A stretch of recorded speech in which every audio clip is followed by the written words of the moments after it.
Hello, my friends. Welcome back to English Flow Studio. I am David, and today we are going to talk about one of the biggest challenges that English learners face.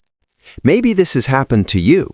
You are in a conversation, someone asks you a question, you know the answer, you have the idea, but your brain freezes. It starts translating, and by the time the words come, the moment is already gone. This is the translation trap, and millions of learners around the world experience this every single day. In this episode, I will show you 6 powerful techniques that help your brain stop translating and start thinking directly in English. But here is the good news. Thinking in English is a skill, and like any skill, you can learn it. You can train it. And with the right techniques, your brain will begin to create English thoughts directly, with no translation in the middle. So today, I will teach you 6 techniques. They are simple, but they are very powerful. They train your brain to connect ideas directly to English. Let's begin. First, let's understand why translation is a problem. When most learners speak English, their brain does 3 things. First, the idea appears in your native language. Second, your brain searches for the English translation. Third, you try to say the translation. 3 steps, and those 3 steps take time. But fluent speakers do something very different. When a fluent speaker wants to say something in English, there is only one step. The idea and the English words appear together at the same time, directly. Think of it like this. Imagine 2 roads between your home and a restaurant. Road 1 is very long. You go to another city first, then you come back, then you arrive at the restaurant. This is the translation road. Every time you speak, your brain travels this long road. It is slow. It is tiring. Road 2 goes directly from your home to the restaurant. Short, fast, easy. This is the direct thinking road. This is the road that fluent speakers use. The goal of today's episode is to help you build Road 2 inside your own brain, and these 6 techniques will do exactly that. The first technique is called image thinking. Image thinking means thinking with pictures in your mind. Many English learners do something like this. When they hear an English word, their brain quickly searches for the translation in their own language. The English word connects to a native language word, and the native language word connects to the meaning.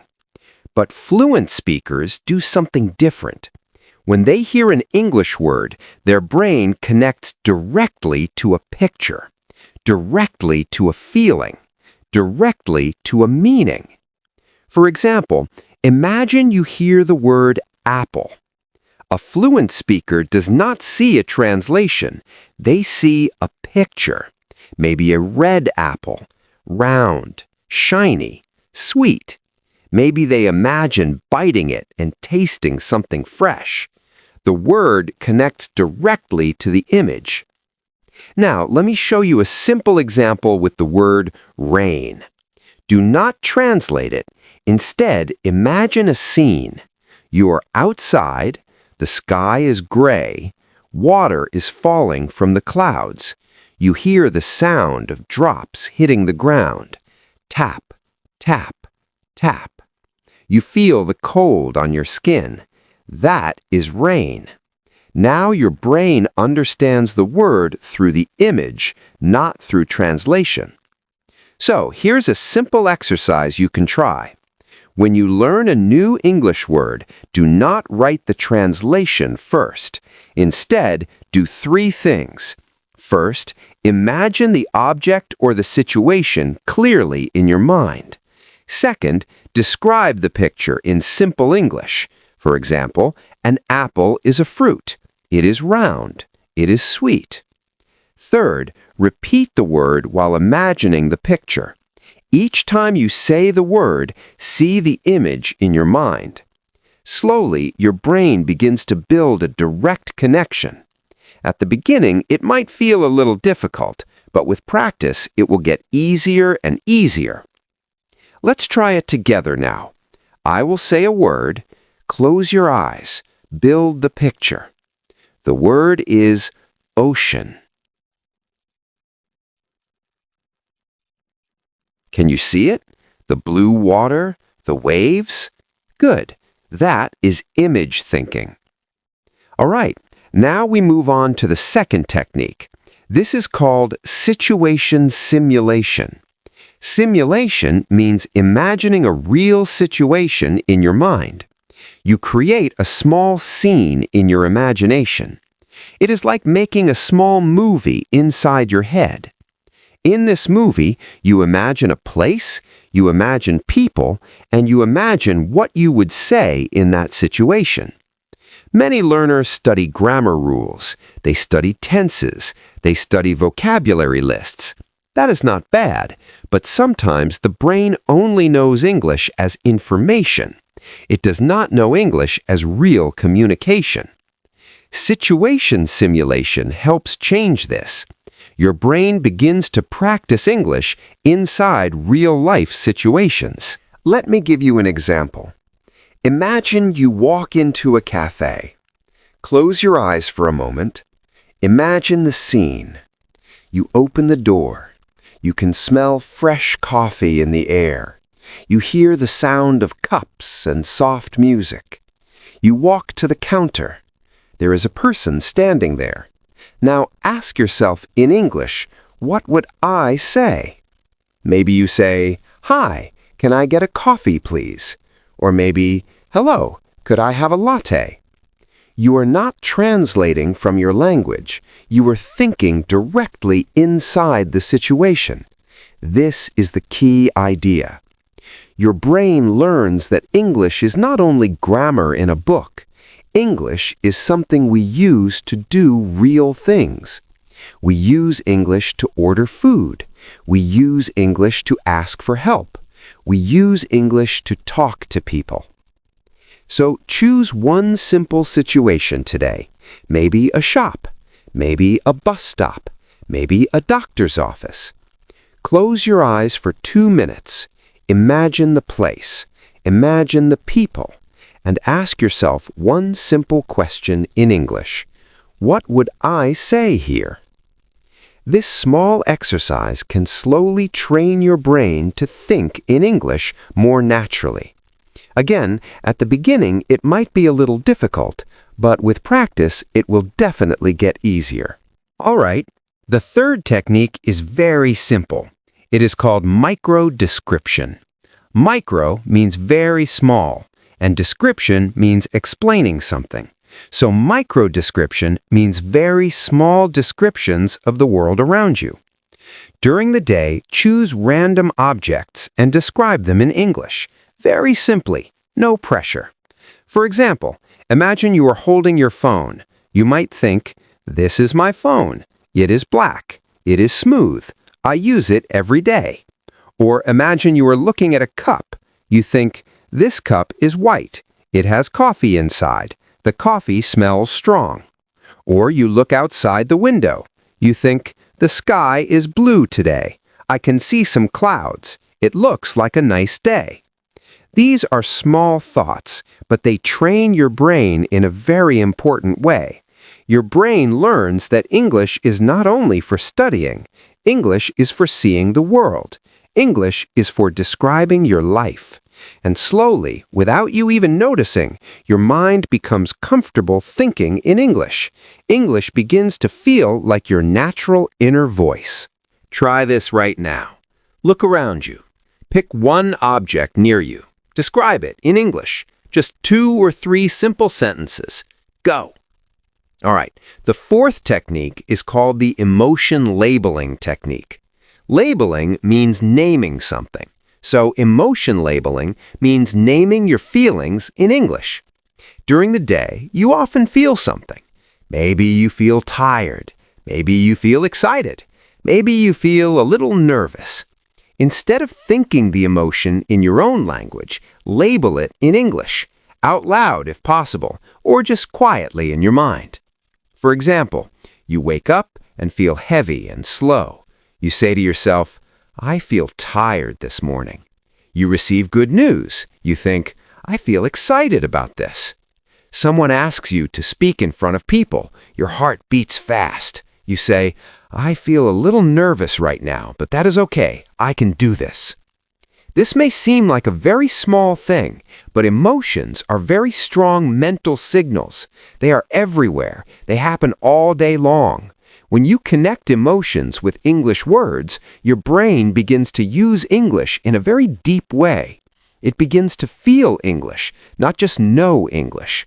Your language becomes emotional. It becomes real. And real language stays in your brain much longer than words from a vocabulary list. So remember, every time you feel something today, label it in English. Happy, tired, hungry, excited, nervous, relaxed. These words will slowly become your own. All right, technique number 5 is called question loops. A loop means something that repeats again and again. In this technique, you ask yourself simple questions in English and answer them. Then you ask another question from the answer, and you keep going. This creates a continuous chain of English thoughts, and that chain keeps your brain active in English for a longer and longer time. Let me show you how it works. Start with a simple question. What am I doing right now? Answer. I am listening to a podcast. New question.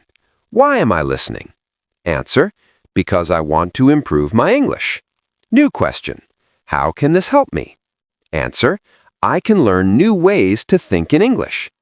New question. What is one technique I want to practice today? Answer. I want to try micro-descriptions. You see, each answer creates a new question. Your brain stays in English. You are not translating sentences. You are thinking continuously. This question loop creates a natural thinking flow, a river of English thoughts. Start with just 3 questions. Do it once in the morning, once at night. In a few weeks, your brain will begin doing this automatically, and that is when something beautiful starts to happen. And now we come to the final technique. I call this the inner movie, and this is one of my favorites. Your brain naturally creates stories all day long without you even trying. Your brain imagines small scenes, small situations, small moments. It is how the human mind works. The inner movie technique uses this natural ability and connects it directly to English. Here is how you practice. At any quiet moment during the day, while walking, eating, waiting for a bus, create a small story in your mind and narrate it in English, like a movie voice. For example, a woman is walking into a bookshop. She looks excited. She goes to the shelf on the left.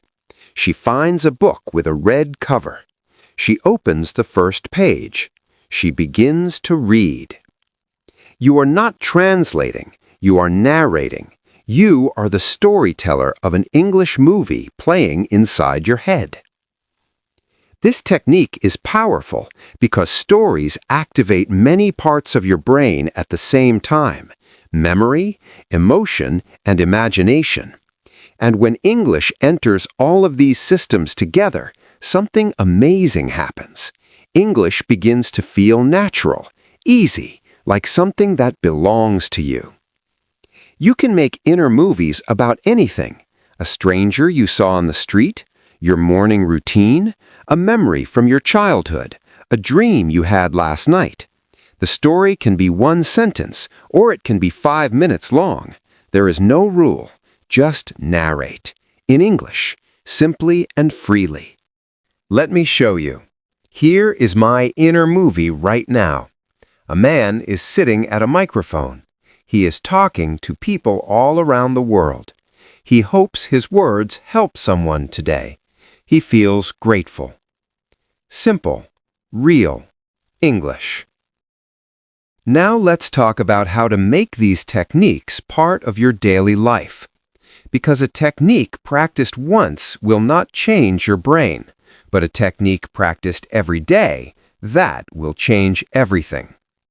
Here is your simple daily plan from English Flow Studio.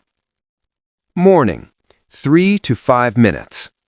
When you wake up, before you look at your phone, spend 60 seconds doing an inner movie about your day. Just simple sentences. Today, I will get dressed, eat breakfast, and go to work. I feel okay. I feel ready. That is your first English moment of the day. During the day, ongoing. Every time you see something, try a micro description. Every time you feel something, use an emotion label. When you have a free moment on the bus or at lunch, run a quick question loop. Pick one situation each day for a 2-minute simulation. Evening, 3 to 5 minutes. Before bed, practice image thinking with 3 new words from the day. Close your eyes, build the picture, say the word. No translation, just the image and the English word. That is 15 to 20 minutes total. Every day, small steps, but consistent steps. And consistency is what changes a brain. Now, I want to be honest with you about time. How long will this take? In the first 2 weeks, these techniques will feel a little strange. Your brain will still want to translate. That is normal. Keep going. By week 4, you will notice small moments where an English thought appears without translation. This is the beginning of the change. By month 3, English thinking will feel natural in simple, everyday situations.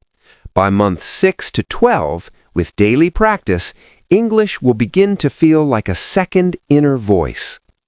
And here are 3 common mistakes to avoid. First, trying to be perfect. Fluency is not perfection. Fluency is flow. Let go of perfect. Second, practicing only when studying. Use English all day, not just when you open a book.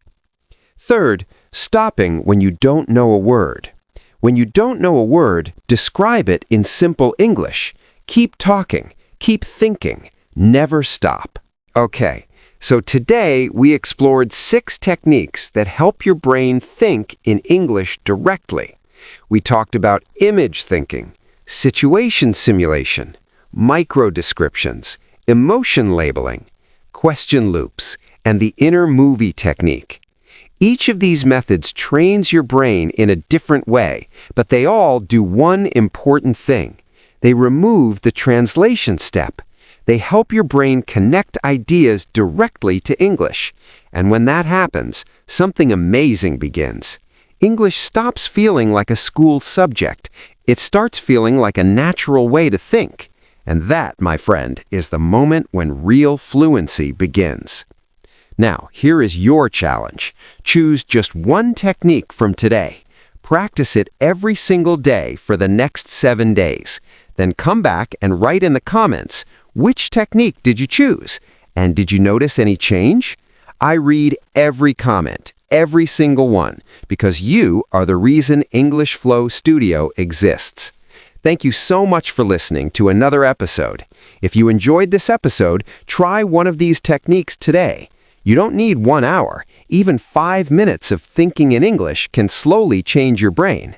And remember, fluency is not magic. Fluency is daily practice with the right ideas. Until next time, keep practicing, keep thinking in English, and keep believing in yourself. Bye for now.